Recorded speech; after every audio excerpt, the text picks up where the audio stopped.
how it's calf.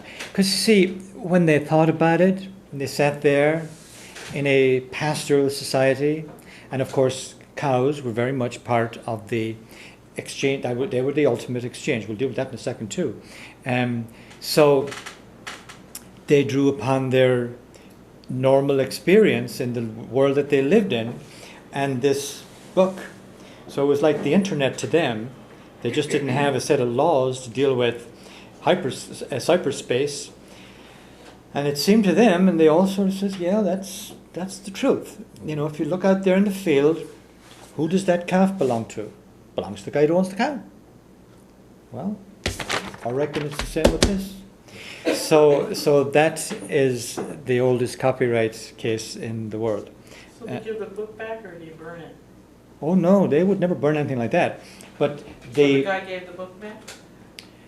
Oh yeah, they all did. In fact, well, that's a long story. How many copies did they make? What kind of ink did they use? I don't know. I thought we were talking about one book here for the copy, and all of a sudden there's a bunch of them. 22 and a half. How, Maybe the guy was peddling the book all over and over. He copied this book. And maybe. We'll make a movie out of it one day. We'll write a historical The novel point that about Pat was it. making was it doesn't really matter. No. Whether it was a drawing, a painting, but something was Yeah. copied. no, I got it. And they had to decide to whom it belonged. Yeah.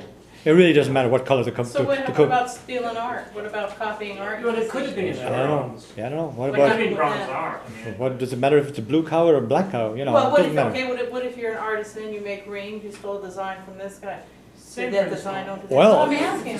That then, well, okay, that's a very good question. wasn't around those days. No, but that's a very good point, because now this concept entered into the Brehon laws, Uh-huh. and it was applied wherever it was encountered, as you Again? said. Yeah, I would imagine that any artifact like that was copied from something else, probably, yes. Well, artists rip off from each other all the time, that's why I'm asking. No one's in this. You do? This ring here. Well, you'd have been in trouble under the Brehon laws. That's what I was wondering. Now, probably the most. How are we doing time-wise? Tea time. Tea time. Oh, huh? It's not 9 yet. Huh? Is it 7 minutes? Okay. To me, the most important thing, and the part that I will enjoy the most talking to you about here, if you let me, is that it was human-based and earth-based. It was resolved, and it came right out of right here, the people themselves. They made their laws, and that was its great strength, because everybody said, "Yeah, that's fair. It makes sense. That's not imposed by a dictator coming in and saying."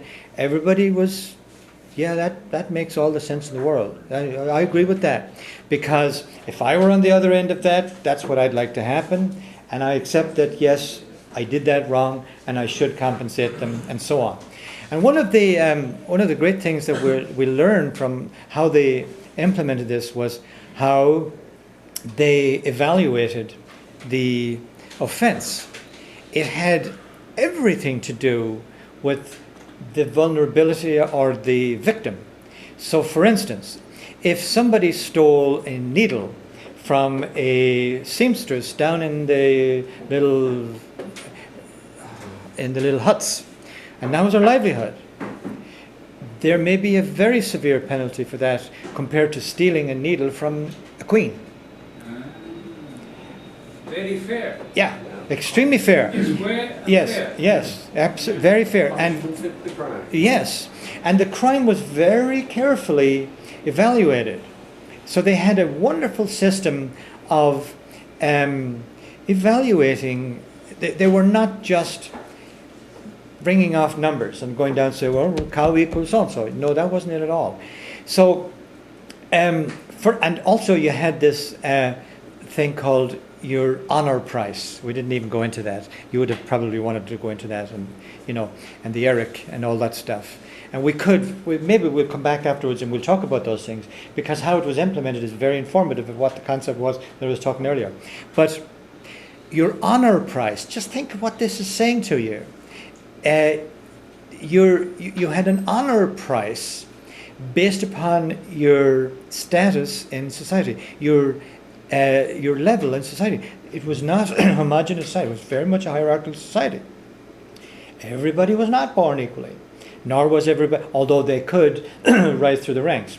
But there was differences. Now, for example, in Christian times, we don't know, we assume it was probably the same in pre-Christian times, but in Christian times, if a priest, this is rather interesting, committed certain crimes, especially moral crimes, crimes of moral turpitude, he lost his honor price right away.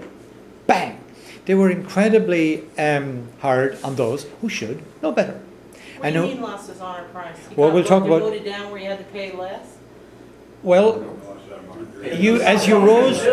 No, we'll talk about what honor price means in a moment. We'll put that to one side for a I second. mean, trust was such an important part.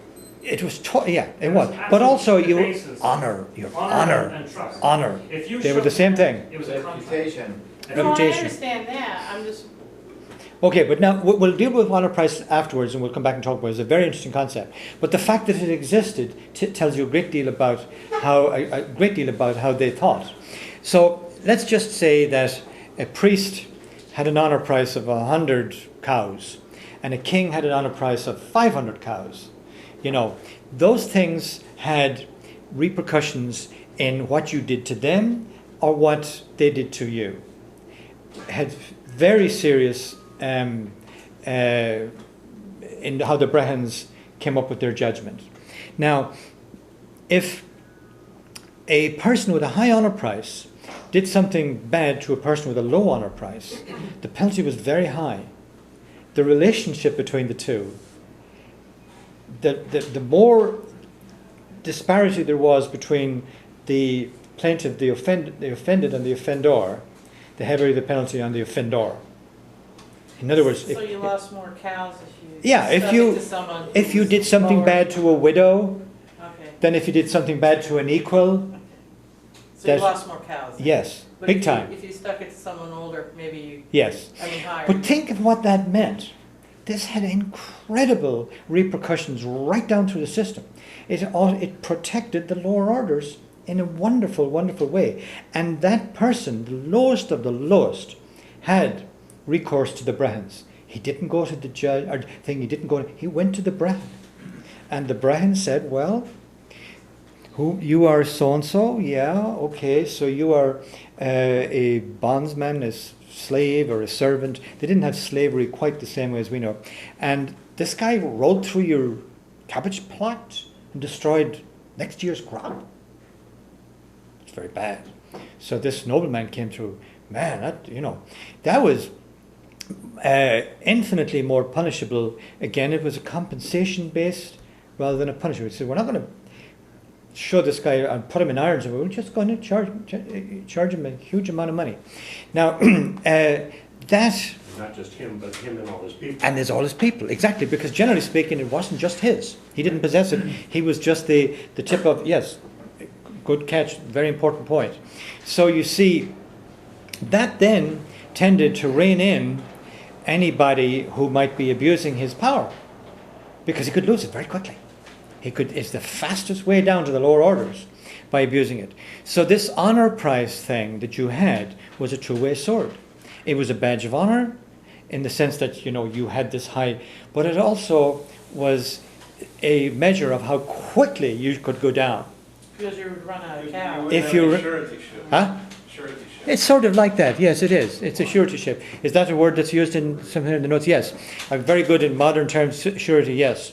So you see, as you rose up in the hierarchies of society, you got privileges, but you also got huge responsibilities and liabilities that you could lose it quicker than a blink of an eye. Can we take a quick break? We'll take a break.